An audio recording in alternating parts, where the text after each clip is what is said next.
Bonjour à tous citoyens du monde. Alors je reviens ce vendredi 27 février 2015. Alors pour vous parler en fait, bien sûr toujours du Parlement indépendant citoyen, l'OMRI, mais surtout par rapport à la relation que le citoyen a avec la politique et avec le changement et la nouveauté dans toutes les étapes de sa vie en fait. Voilà. Donc je voulais parler du fait que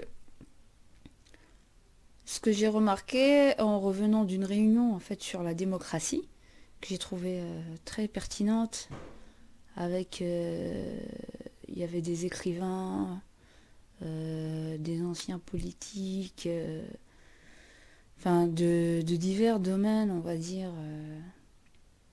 au niveau de la société. J'ai trouvé ça très très intéressant. Et lorsque j'ai dû intervenir en fait pour les interpeller par rapport à la création de ce Parlement, mais je leur ai dit, mais vous allez tous dans une logique qu'il faut faire avec ou essayer de réparer ce qui a été fait, mais toujours avec la même structure. Et je leur ai posé la question suivante, mais qu'est-ce qui nous empêche de créer nous-mêmes notre Parlement et de repartir sur des bonnes bases?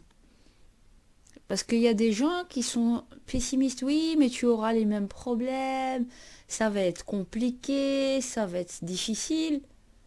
Alors, les gens qui commencent comme ça, qui n'ont même pas essayé, mais qui pensent que ça va être problématique, à chaque fois qu'il y a une nouveauté, cela fait peur.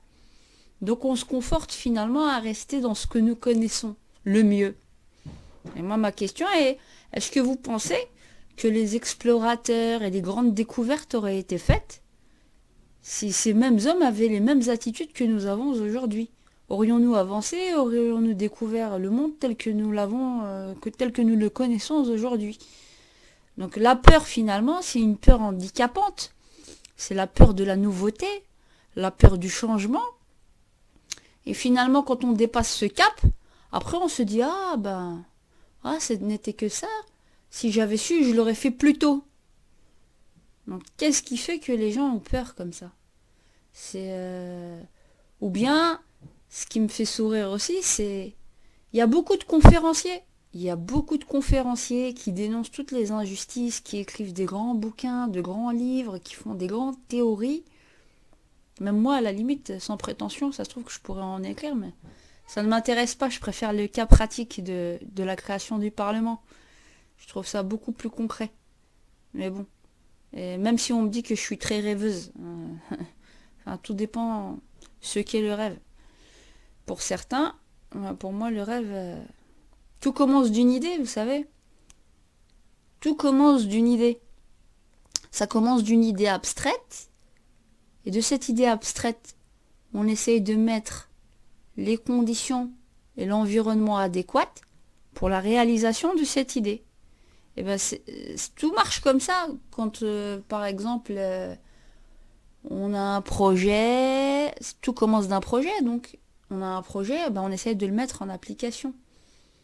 Donc dire que oui, tu es rêveuse ou que c'est pas réaliste, je suis désolée, ta réalité n'est pas la mienne.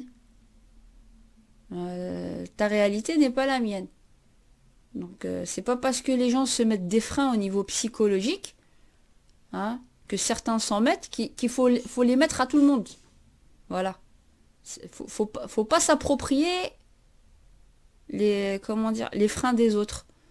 Par contre, ce que je demande aux gens, c'est d'avoir un minimum de souplesse d'esprit, d'ouverture d'esprit, pour que finalement on s'approprie tous ce rêve de faire ce Parlement qui finalement est là pour le bien commun de tous.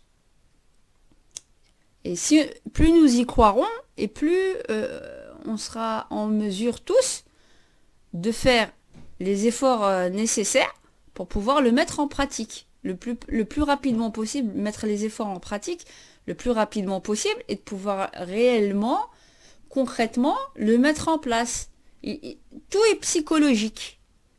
Il suffit juste de changer sa posture psychologique et de se dire que c'est possible. Donc, ceux qui me disent, oui, ça va être compliqué, ça va être difficile, moi, la seule recommandation que j'ai à vous faire, c'est qu'à l'allure où on va avec la politique que nous avons en Belgique ou même au niveau international, et toutes les guerres qu'il y a et tous les innocents qui meurent, hein, ceux qui sont connus et ceux qui ne sont pas connus, hein, de par le fait que les médias montrent ce qu'ils veulent montrer, mais il y en a beaucoup à chaque minute, chaque heure qui meurent dans le silence. Toute cette injustice qu'on trouve à travers le monde, je ne comprends pas qu'on puisse rester indifférent et dans notre pseudo-confort, en croyant que ça ne va pas nous atteindre. L'irresponsabilité, elle est là. C'est de croire que finalement, qu'on est à l'abri en Belgique. Et je vous rassure, c'est pas les djihadistes qui vont venir faire la guerre. C'est la guerre, déjà, c'est notre propre gouvernement qui nous l'a fait déjà en tant que citoyen à tous les niveaux, hein, avec la chasse aux chômeurs, en fait précariser un maximum la population. Voilà, donc nos propres gouvernements déjà sont nos propres ennemis actuellement. Nos premiers ennemis. Et les ennemis de tous les citoyens, je veux dire, de chaque gouvernement actuellement, il n'y en a aucun réellement qui est serviable au niveau de sa vraie population et des aspirations citoyennes. Donc déjà, si on commence comme ça, on pourra vraiment pas s'en sortir. Moi, je fais appel aux gens surtout positifs et qui ont l'esprit, voilà, non conformiste et qui se donnent des défis aussi, hein.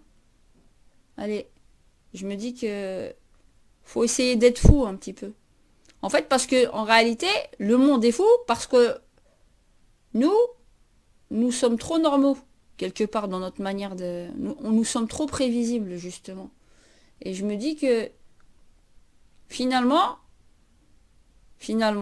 les vrais fous, c'est nous. Les vrais fous tels que nous acceptons la situation actuelle en tant que citoyens, toutes les guerres qu'il y a à travers le monde, toutes les injustices qu'il y a au niveau national et international, oui, les fous, c'est nous.